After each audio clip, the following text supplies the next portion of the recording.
আল্লাহর রায়ের ভিতরে কি ভুল থাকা সম্ভব? কথা বলেন, ভুল থাকা যায়? আল্লাহর রায়ের ভিতরে, আল্লাহর ফায়সালার ভিতরে কোনো ভুল নাই, এমনকি ভুল ধরতেও কেউ পারবে না। সম্মানিত ভাইয়েরা, 3 নম্বরে আল্লাহ রাসূল সাল্লাল্লাহু আলাইহি সাল্লাম বলেন, যারা কাফের হবে, যারা মুনাফিক হবে, যারা মুশরিক অবস্থায় দুনিয়া থেকে বিদায় নিয়ে চলে যাবে, যারা কাফের হবে, মুশরিক হবে, মুনাফিক হবে, এই সমস্ত বান্দারা যদি জাহান্নামের মধ্যে চলে যায়, এমনকি কাফের অবস্থায়, মুশরিক অবস্থায়, মুনাফিক অবস্থায় যদি মারা যায়, আর ওই বান্দার জন্য যদি সুপারিশ করা হয়, ওই বান্দার জন্য সুপারিশ করাটা আল্লাহর দরবারে কবুল হবে না। সম্মানিত ভাইয়েরা, যারা কাফের হবে, যারা মুশরিক হবে, এই সমস্ত বান্দাদের সুপারিশ আল্লাহর কাছে কবুল হবে না, তাদের সম্পর্কে সুপারিশও আল্লাহর কাছে কবুল হবে না।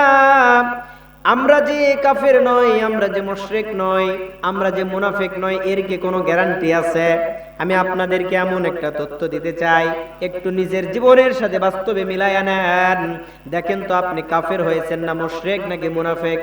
সম্মানিত ভাইয়েরা, আল্লাহ রাসূল সাল্লাল্লাহু আলাইহি ওয়াসাল্লাম তিনি বলেন, হে দুনিয়ার মানুষ, তোমরা শোনো, দুনিয়াতে যদি কোনো বান্দা ইচ্ছাকৃতভাবে ফরজ নামাজ ত্যাগ করে ফেলে, সে কিন্তু মুসলমান থাকে না, ঠিক কিনা?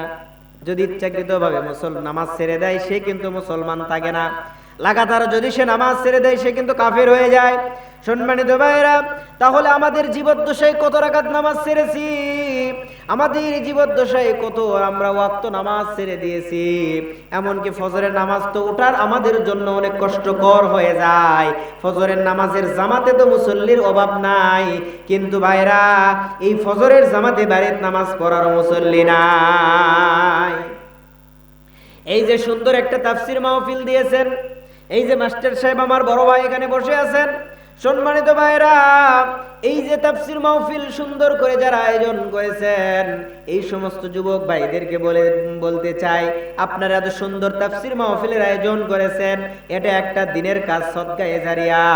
এই কাজটা করবেন, এই কাজ যদি কিয়ামত পর্যন্ত জারি থাকে, এর কিন্তু একটা করে কপি ওই সমস্ত বান্দাদের আমলনামায় পৌঁছে যাবে। সুবহানাল্লাহ বলেন।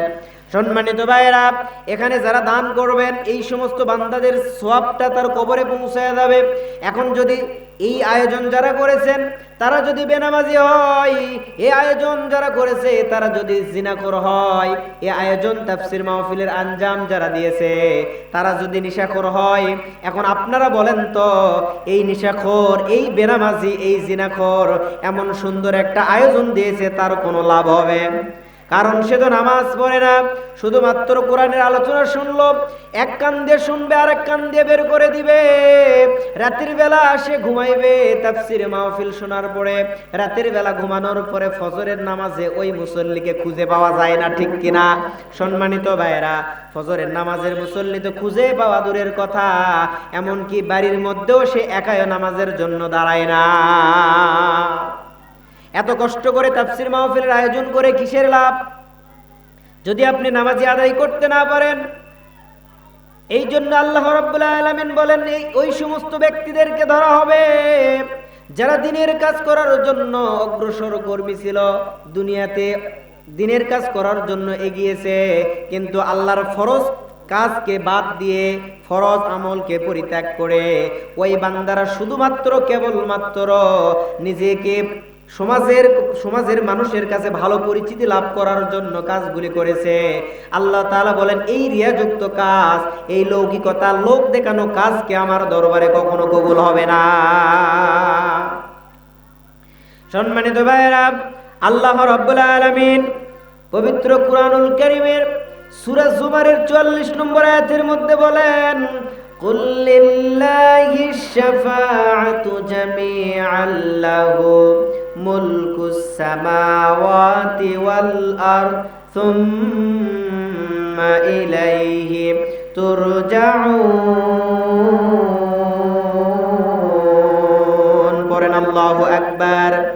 আল্লাহ রাব্বুল আলামিন বলেন, হে দুনিয়ার মানুষ, তোমরা শোনো শোনো, দুনিয়াতে তোমরা যে কাজই করো না কেন, দুনিয়াতে তোমরা যেখানেই থাকো না কেন, দুনিয়াতে তোমরা যার দলেই চলো না কেন, দুনিয়াতে যে পথেই তোমরা চলো না কেন, তবে একটা কথা তোমরা স্মরণ রাখো, একটা কথা তোমরা মনে রাখবে, সকল সুপারিশের মালিক কিন্তু আমাদের আল্লাহ। আমরা কিন্তু আল্লাহকে সুপারিশকারী মনে করি, আবারও কিন্তু আমরা কিছু দরবারে দৌড়াই, কথা বলেন ঠিক কিনা? আমার পীর বাবা, আমার অমুক বাবা, তুমুক বাবা, আমার কেবলা কাবা আমার জন্য যদি সুপারিশ না করে, আমার বাবা যদি আমার জন্য সুপারিশ না করে, তাহলে ওই কিয়ামতের দিন আমার আল্লাহর কাছে আমি মাফ পাবো না। এমন চিন্তাধারার মানুষ আছে না নাই? আল্লাহ তাআলা বলেন কুল্লিল্লাহি শাফাআতু জামিআ। ওই কিয়ামতের দিন কঠিন মুসিবতের সময়ে, কঠিন ময়দানে শুধুমাত্র কেবলমাত্র যার সুপারিশ চালু করা থাকবে, যিনি সুপারিশের মালিক, তিনি হলেন আমাদের আল্লাহ। আল্লাহু আকবার। আমরা যদি বাবার দরবারে দৌড়াই বা পীরের দরবারে দৌড়াই, কিন্তু এমন বাবার দরবারে দৌড়াই যে বাবা নিজেই নামাজ পড়ে না, ঠিক কিনা? বাবার দরবারে গেলে শুধু আমাদের বলে এ আমল করো, সে আমল করো, তসবিহ পড়ো, এ পড়ো, সে পড়ো, সে কোরআন পড়া শিখায় না, নামাজ পড়া শিখায় না, নামাজের তাগিদও করে না। সম্মানিত ভাইরা, আগামীকালকে এরকম একটা বাবার দরবারে ওরস মাহফিল হবে, কেউ মাইন্ডে নেবেন না। যে বাবার দরবারে আগামীকালকে মাহফিল হবে, ওই বাবার একটা মুরিদ নামাজ পড়ে না, পীর বাবা যে কি করে আল্লাহই ভালো জানে। ওস্তাদ কেমন ছাত্র দেখলে বোঝা যায়, ভাই ঠিক কিনা? ওস্তাদ কেমন ছাত্র দেখলে বোঝা যায়। ছাত্র যদি ভালো হয় তাহলে ওস্তাদও ভালো, ঠিক কিনা বলেন? সম্মানিত ভাইয়েরা, তাহলে আল্লাহ তাআলা বলেন কিয়ামতের দিন সুপারিশ করার মালিক কে? আল্লাহ তাআলা নিজেই, তিনি সুপারিশের মালিক।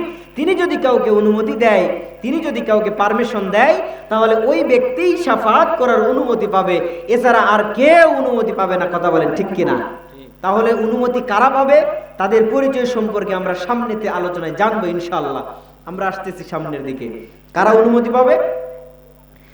আল্লাহ তাআলা বলেন লাহু মুলকুস সামাওয়াতি ওয়াল আরদ সুম্মা ইলাইহি তুরজাউন। আসমান ও জমিনের রাজত্ব একমাত্র আল্লাহর, তার হাতেই সমস্ত কিছু। আল্লাহ তাআলা চাইলেই সমস্ত কিছু পরিবর্তন করতে পারে, কথা বলেন ঠিক কিনা? আল্লাহ রাব্বুল আলামিন সূরা আস-সিজদার 4 নম্বর আয়াতের মধ্যে বলেন মালাকুম মিন দুনিহি মিন ওয়ালিয়্যিন ওয়ালা শাফি।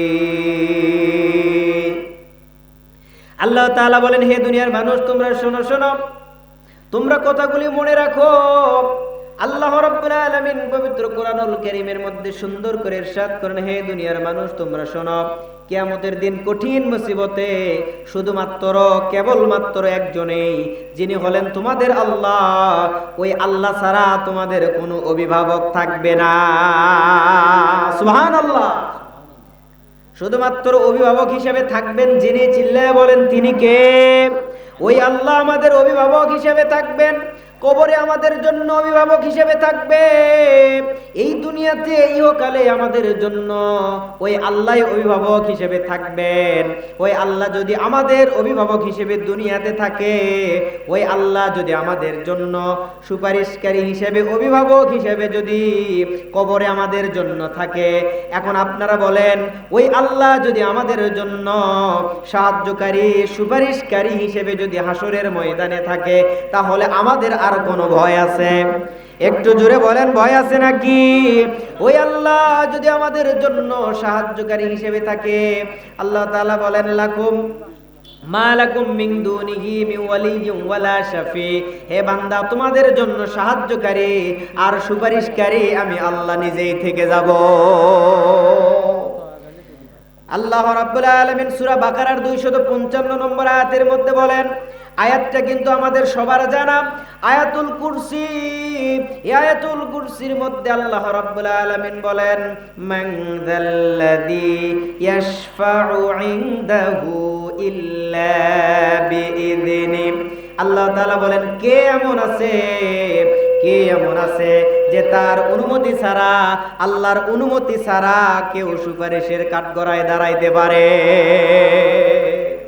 ভাই সাউন্ড একটু কমায় দেন, আগে যেটা ছিল ওটাই ভালো ছিল, সাউন্ড বাড়ানোর পরে আরো সমস্যা বেশি, যেমন ছিল ওই রকমই রাখেন, কষ্ট করে আর সাউন্ড আপনাকে বাড়াইতে হবে না ভাই।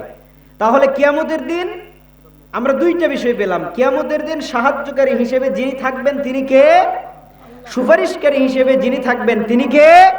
ওই আল্লাহ আমাদের জন্য শাফাআতকারী, সুপারিশকারী, আমাদের সাহায্যকারী থাকবে, সুবহানাল্লাহ। এবং পৃথিবীতে এমন কে আছে যে ওই আল্লাহ ছাড়া আর কে আছে যে তিনি আমাদের সুপারিশকারী হিসেবে দাঁড়াইতে পারে? সম্মানিত ভাইয়েরা, এই আয়াতের মধ্যে আমরা দুইটা বিষয় পেলাম, একটা হলো অনুমতি পাওয়া, আরেকটা বিষয় হলো শাফাআত করা। এরপরে আল্লাহ রাব্বুল আলামিন বলেন, দুনিয়াতে ওই সমস্ত ব্যক্তিরা যদি যোগ্যতা অর্জন করে শাফাআত করার জন্য, তাহলে ওই ব্যক্তিকে আমি সুপারিশের জন্য পারমিশন দিয়ে দিব, সুবহানাল্লাহ বলেন। যখন কিয়ামত সংগঠিত হয়ে যাবে, কিয়ামত যখন সংগঠিত হয়ে যাবে, সর্বপ্রথমে কবরকে উন্মোচিত করে দেওয়া হবে, সমস্ত কবরকে উন্মোচিত করে দেওয়া হবে। এই সময় আমার আপনার নবী মুহাম্মাদুর রাসূলুল্লাহ, আমরা বলি সাল্লাল্লাহু আলাইহি ওয়াসাল্লাম, আমাদের ওই নবীর কবরটাই সর্বপ্রথমে উন্মোচিত করে দেওয়া হবে। আমাদের নবীর কবরটা উন্মোচিত করার পরে বিষয়টা লক্ষ্য দিয়ে শুনতে হবে। সাইয়েদনা জিবরাইল আমিন আলাইহিস সালাম আল্লাহ রাসূলের সামনে এসে দাঁড়িয়ে যাবে। আল্লাহ রাসূল ডাক দিয়ে বলবেন, ভাই জিবরাইল, কিয়ামত সংগঠিত হয়ে গিয়েছে, এখন বলেন তো আমার কোন উম্মতেরা জাহান্নামে চলে গেল নাকি? আল্লাহু আকবার।